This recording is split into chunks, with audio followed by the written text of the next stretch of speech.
लग्नानंतर प्रथमच माहेरी आलेल्या मुलीचं माहेरपण आठवडाभर चाललं. सगळा आठवडा तिला हवं ते करण्यात सरला. परत सासरी जाताना वडिलांनी तिला एक सुगंधी अगरबत्ती पुडा दिला. जेव्हा सकाळी पूजेला बसशील तेव्हा ही अगरबत्ती लाव बेटा, असं आठवणीनं सांगितलं. आई म्हणाली, असं अगरबत्ती देतं का कोणी? ती प्रथमच माहेरपण करून सासरी जातीये, काहीतरी मोठं द्यायला हवं होतं.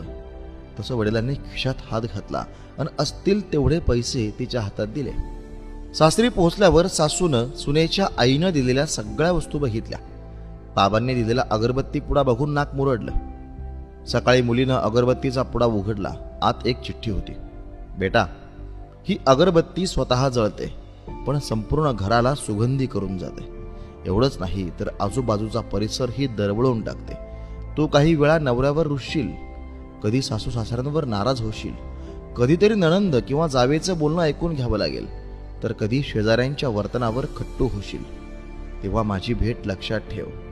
स्वतः जळताना अगरबत्ती जसं संपूर्ण घर आणि परिसर सुगंधी बनवते, तशी तू सासरला बनव. मुलगी चिठ्ठी वाचून रडू लागली. सासू धावतच जवळ आली. नवरा सासरे देवघरात डोकावले. ती फक्त रडत होती. अगं, हात पोळला का? नवऱ्यानं विचारलं. काय झालं ते तरी सांग, सासरे म्हणाले. सासू आजूबाजूचे सामानात काही आहे का ते बघू लागली. तेव्हा ती वळणदार अक्षरातील चिठ्ठी नजरेला पडली. ती वाचून तिनं सुनेला मिठीत घेतलं. चिठ्ठी स्वतःच्या नवऱ्याच्या हातात दिली. सासरे चष्मा नसल्यानं मुलाला म्हणाले, बघ काय आहे. सारे कळल्यावर संपूर्ण घर स्तब्ध झाले. अरे, ही चिठ्ठी फ्रेम कर. ही माझ्या मुलीला मिळालेली सर्वात महागडी भेट आहे.